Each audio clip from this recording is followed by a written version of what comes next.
Hi everyone, Helen Blunden here. Hope you're happy, healthy and well. It's not time for a book review. I thought today it is such a lovely day as we are slowly moving into spring. I had to get out of the house. For the last couple of months, I've been at home hibernating, haven't gone for walks, and I've just been reading and knitting like a mad woman possessed. And I thought today I have to get outside of the house. You know, when you see the sun shining, people are out and about. And so I just went to my local strip shopping area, which I hadn't been for some time, and I just walked up and down, and that was nice. I also had a cup of coffee and went to a cafe and sat down there, and I am reading, and I will do a review of this brilliant book called Persian Letters by Montesquieu, written many hundreds of years ago, but as you can see from all the labels here, and I take copious amount of notes of the book, I will do a review of this book because I think you're going to like this book. I was pleasantly surprised when I started reading this. I'm thinking, oh my God, it's going to be a bit of a yawn, but it's so not. While I was out, there is a brilliant little secondhand bookstore called Helena's Book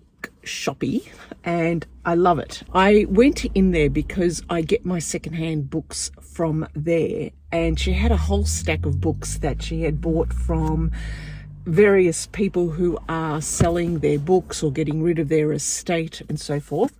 And I had a look around in her shop again and bought a whole heap of books, which I'd like to share what they are here with you today. If you know any of these books and if you know of these authors, then let me know in the comments below about what you think of them. Now, some of these authors that I bought, I've not read before. Helena was telling me about someone who she bought a whole heap of books from, and he was well-travelled and he had this extensive library at home, but he was downsizing and he was offloading some of the books to various booksellers, but also keeping some books for his family. Some of the books that she had there were from authors from his travels, so from Japan, from China, New Zealand, from all around the world. But because I was so, I guess, uneducated about these authors, I have to go and do my own background research on who they are, and then go and get these books and see for myself what these books are about. Let's talk about the first one, Banana Yoshimoto. Now, there was a whole heap of books from this author, female author, born in 1964, the voice of young Japan, she's described. Her novels can have the effect of addictive drugs, pathos, nostalgia, the sense of exquisite sadness at the fleetingness of life are key elements of beauty in Japanese aesthetics, and all are central themes to Yoshimoto's books, compact, accessible, and dangerously addictive. So I bought this one called, what is it? Asleep. But I also got another one of hers, Goodbye Tsukumi. And you can see I really love the covers of these books. I'm looking forward to reading them because seriously, I don't know anything about them, but they look great. All the reviews of her books are all about, just use words like enchanting. She renders violent passions in simple, even minimalist prose, but her imagery has the delicacy and the strength of gossamer. Sensitive, refined and graceful, Yoshimoto's writing is simple and clear. With the perfect pitch of a struck bell, she elucidates the desires and feelings of Tokyo youth. Now, these books, when were they published? Okay, 2002, around that time. Now, another author that I love, that you know that I've done a whole heap of reviews here, Haruki Murakami. And oh my God, he surprises me so much because I thought I had most of Haruki Murakami's books at home on my shelves. I've read some of them, not all of them. And every single time I go into a bookstore, he seems to have pumped out another one. I must admit, I always get surprised by his books because it's like, oh, another Haruki Murakami. Oh, another Haruki Murakami. He must be so prolific. I've got to get a list of all his books. Now, before I say all these books, secondhand books, do you know how much on average I paid for each of these? $3. Nothing. Okay, so Haruki Murakami, Hard-Boiled Wonderland and the End of the World. In this hyperkinetic and relentlessly inventive novel, Japan's most popular and controversial fiction writer hurtles into consciousness of the West. Hard-Boiled Wonderland and the End of the World draws readers into a narrative particle accelerator in which a split-brain data processor, a deranged scientist, and his shockingly undemure granddaughter, Lauren Bacall, Bob Dylan, and various thugs, librarians, and subterranean monsters collide to dazzling effect. What emerges is simultaneously cooler than zero and unaffectively affecting a hilariously funny and deeply serious meditation on the natures and uses of mind. Well, seems interesting. Okay, I'll have a think about this one. Next one by Haruki Murakami, Sputnik Sweetheart. I've heard of this one, and this one is about 22 years old Sumire is in love with a woman 17 years her senior, but whereas Miyu is glamorous and successful, Sumire is an aspiring writer who dresses in an oversized second-hand coat and heavy boots like a character in Kerouac novel. Surprised she might after all be a lesbian, Sumire spends hours on the phone talking to her best friend Kay about the big questions of life. What is sexual desire? And should she ever tell Miyu how she feels about her? Frustrated in his own love for Sumire, Kay consoles himself by having an affair with the mother of one of his pupils. Then a desperate Miyu calls from a small Greek island and asks for his help, and he discovers that something very strange has happened to Sumire. Don't know about this one. We'll see how we go. For some reason, why did I start thinking about Gentleman Jack in this one as I was talking about this?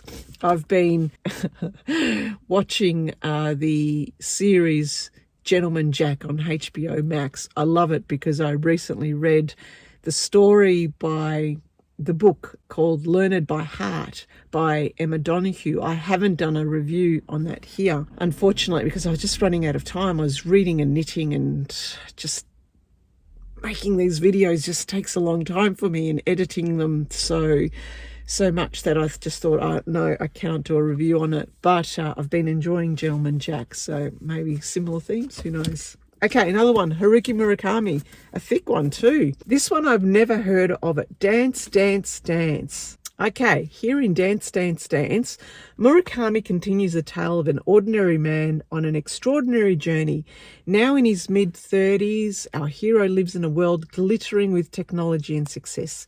Yet in his dreams, his ex-lover Kiki calls to him. So from the urban haunts of Tokyo, he returns to northern Hokkaido, to the Dolphin Hotel, where the girl with the most beautiful ears in the world mysteriously vanished, only to find it unaccountably transformed, and some things just don't ring true. A high-class prostitution ring, dead souls passing through walls, and re-enter an old acquaintance, the sheep man. That must be the sheep man there with the horns. Do sheep have horns? Anyway. Dance, he counsels. You got to dance, for dance is what our ordinary man must do in the most unexpected ways. Bizarre, surreal, and totally unpredictable, Dance, Dance, Dance is also a witty satire on the loss of individuals' identity and will reaffirm Murakami's reputation as an extraordinary writer. I got this for $5. Okay, that's it for Murakami, I think. And let's go into Russian author Maxim Gorky. I've got a couple of his books, his biography, that actually were my father's, and I asked my father if I could have them, and which he gladly offloaded them to me. I haven't read them yet, but when I saw this one, My Universities, it'll go perfectly with the other two books about his life. This one is the last part of the great autobiographical trilogy, which means I've got the first two books. And I wonder why my dad didn't even get the third one. But anyway, and it covers the years from 1884 to 1888, when he was a raw teenage youth, intensely excited and intensely disappointed by the book of life. Isn't this quite typical of university-age students? Yeah, that was me. As he found it among the flotsam and jetsam, the dreamers, the drifters, and the revolutionaries of the Russian urban poor. For Gorky's universities consisted of clandestine discussions with revolutionaries in dark cellars. For me, it was cafes and bars. Passionate and confusing arguments with religious eccentrics. Didn't know any religious eccentrics, but for some reason in my life, I've always been around Baptists. Go figure. And I'm not a Baptist. School teachers, oh my God, I've got heaps of those in my life. And fanatics of all persuasions. Fanatics, golf fanatics, knitting fanatics, yeah. Books were begged, borrowed, or stolen, read at night after hours of relentless drudgery in a bakery, and did not, he then felt, provide any answers to his searching. This is what I'm figuring out. The more I read, the more questions I have. And here you are watching me in a car talking about books and talking about life lessons from books and coming out even more confused, thinking, you know what? Humanity hasn't changed. The more I read, I realize humanity has not changed. Technology and wars and stuff still continue. But the real basics of humanity, the emotions of love, greed, jealousy, power, ego, they're all the same. In 1887, he bought a revolver and attempted suicide. And he quote, "I ask you to blame the German poet Heine for my death. He invented toothache of my heart," unquote. My Universities describes the time surrounding the crisis with typical fire and vitality. A few years later, Gorky would begin the writings which have caused so many to acknowledge him as the father of Russian literature. Righto, next one. Another few dollars, $3. I keep saying $3 from that movie with, I think it was Adam Sandler. Anyway, this one is Nancy Mitford, The Blessing, the wickedly funny story of an English rose in France. Grace was beautiful, aristocratic, and not very clever. Charles Edward was cosmopolitan, charming, aristocratic, and very French. Transported after her marriage from the bucolic languors of the English countryside to an extremely worldly Paris, Grace is somewhat out of her depth in the brilliant, exquisitely dressed society in which she finds herself. But it is her small son, Sigismund, what a funny name, an embryonic Machiavelli, who, with a Gallic cunning and Saxon thoroughness, sets about ordering events to his own convenience, who nearly ensures that this particular entente turns decidedly uncordial. Admirable, deliciously funny, consistent, and complete. I do congratulate you with all my heart. I think I'll read this. Righto, the next one. Who doesn't love Graham Greene? I love this one because I love the cover, and it's very unlike the other Graham Greene novels because I think I bought them as Penguin books. This one is The Heart of the Matter, which tells a story of a good man enmeshed in love, intrigue, and evil in a West African coastal town. Scobie is bound by strict integrity to his role as Assistant Police Commissioner and by severe responsibility to his wife Louise, for whom he cares with a fatal pity. When Scobie falls in love with a young widow, Helen, he finds vital passion again yielding to pity, integrity giving way to deceit and dishonour, a vortex leading directly to murder. Murder! As Scobie's world crumbles, his personal crisis makes for a novel that is suspenseful, fascinating, and finally tragic. Originally published in 1948, The Heart of the Matter is an unforgettable portrait of one man, flawed yet heroic, destroyed and redeemed by a terrible conflict of passion and faith. This Graham Greene Centennial edition includes a new introductory essay by James Wood. Oh, fantastic. Now, I've done a review of a book by James Wood, and I think he wrote one on how to read fiction, how to read literature. I think I'll put the link below if that is of interest. Now, the next one and the last one is Annie Enright. Annie Enright, I haven't read any of her books, but I do have a few of them at home. I think she's also an author that a lot of schools actually do as school texts. I need to get into her writing. This one was shortlisted in 2015 for the Costa Novel Award, but she has also won Booker prizes. This one is called The Green Road, and The Guardian described it as brilliant, devastating, and a radical novel. You know, reviews might mean anything, but let's see what it's about. Again, the review here is by James Wood, one of the truest and most beautiful fictions about the family I have read in a long time. Interesting. Hannah, Dan, and Constance and Emmett return to the west coast of Ireland for a final family Christmas in the home their mother is about to sell.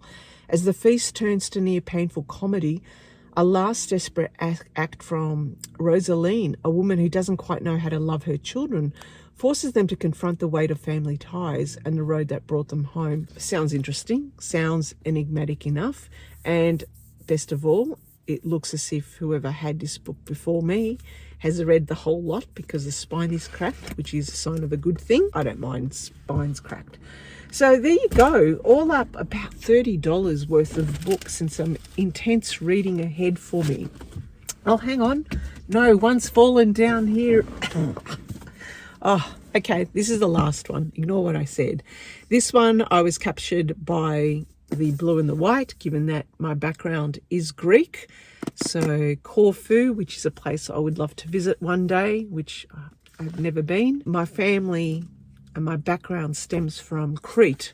So if you know much about Crete, then please let me know. Again, one day I will return there when I have more time to travel, less time reading, less time knitting, more time traveling, more time reading on a Greek island somewhere. This one is in a village on the island of Corfu, alone in the cottage of a man he's never met. A young Australian actor gradually pieces together the strange life story of the writer whose house he's living in. As he explores his surroundings and makes new friends in Corfu, his own life begins to appear to him like an illuminating shadow play of his absent hosts. Is this about Leonard Cohen? No, it's actually the wrong island. Oh, hang on. Inspired by the life of little-known Australian writer Kester Berwick, Corfu, a novel, is about friendship, love, and the ordinary and the extraordinary, exile and home. Set in the physical landscapes of the Greek islands, Adelaide and the suburbs of London, Robert Desai, is that how you say it? Desai's second novel is also a meditation on literary landscapes, Homer, Sappho, Cavafy, and Chekhov, and the part art can play in the making of our lives. Beautiful. How wonderful. I think I'm going to like this. And an Australian writer, Kester Berwick. I've never heard of him. I should go and do some research. I'll do that. I'll get back to you on that one. Anyway, so that's my last book, Corfu. And of course, my next upcoming review will be on Persian letters. That'll be in a few weeks' time, because I've got another 2 reviews dropping. Is that what you say? Dropping here on YouTube soon. Anyway, thanks for listening. Thanks for watching. It's time for me to go home now and continue my knitting and reading, or reading and knitting, or one. I can't do one or the other. Anyway, bye for now.